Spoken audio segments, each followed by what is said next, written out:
We are Siouxland proud. This is KCAU 9 News at 10.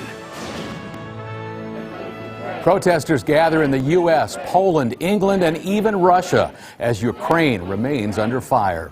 Good evening and thanks for joining us tonight. I'm Tim Seaman. It's been just more than 24 hours since Russia launched its assault on Ukraine, with missile strikes hitting cities and military personnel. As sanctions mount, Vladimir Putin is making new threats. KCAU 9 Washington correspondent Hannah Brandt explains how the world is reacting in our top story tonight at 10. Ukraine says it'll fight back, and world leaders are rushing to respond with sanctions. But any hope of avoiding a war is now shattered. Ukraine is under attack. Dozens of people are dead after strikes from Russian forces.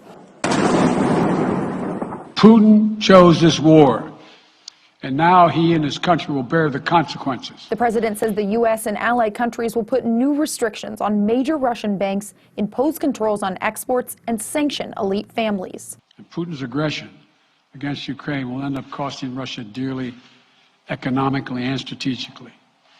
We will make sure of that. So far, sanctions haven't stopped Putin, but Senator Mark Warner says the impacts will take time.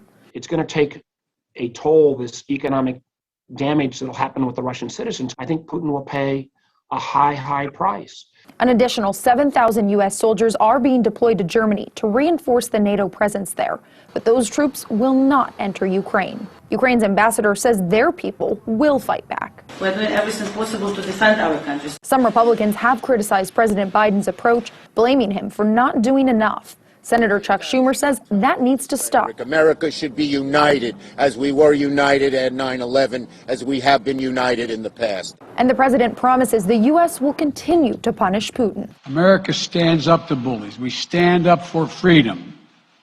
This is who we are. The president also says the U.S. will release oil from reserves as conditions warrant. It's part of what he says is an effort to make sure the sanctions don't hit gas prices at home too hard. In Washington, I'm Hannah Brandt.